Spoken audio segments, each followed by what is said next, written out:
Funerals are for the living, I have always believed, and the job of the eulogist is to acknowledge the enormity of the loss they have just suffered and to help them appreciate that the legacy and accomplishments of their loved one have not died with.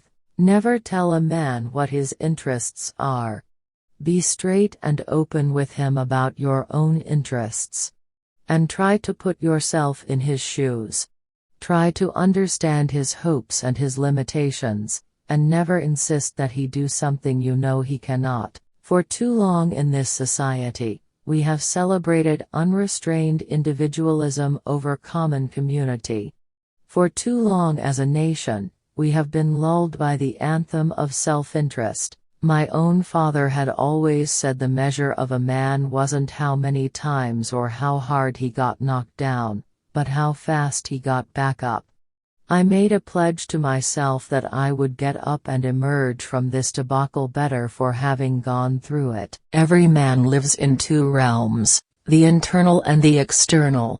The internal is that realm of spiritual ends expressed in art, literature, morals, and religion.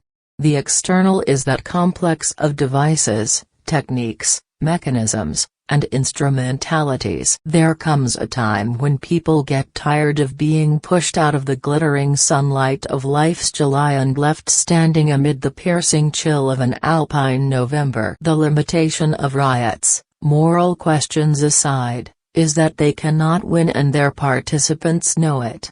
Hence, rioting is not revolutionary but reactionary because it invites defeat.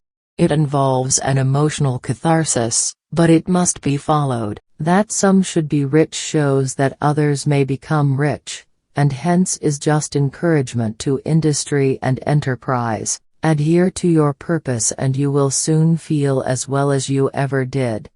On the contrary, if you falter, and give up, you will lose the power of keeping any resolution, and will regret it all your life. I like to see a man proud of the place in which he lives. I like to see a man live so that his place will be proud of him. The greatest thing by far is to be a master of metaphor. It is the one thing that cannot be learned from others, and it is also a sign of genius, since a good metaphor implies an intuitive perception of the similarity of the promoted as an object of primary importance. Institutions for the general diffusion of knowledge.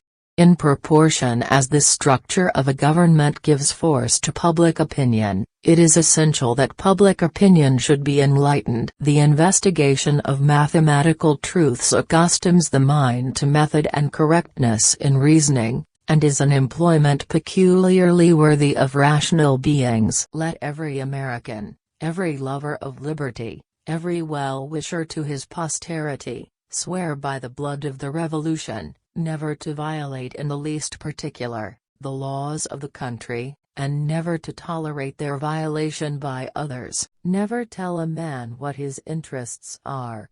Be straight and open with him about your own interests. And try to put yourself in his shoes.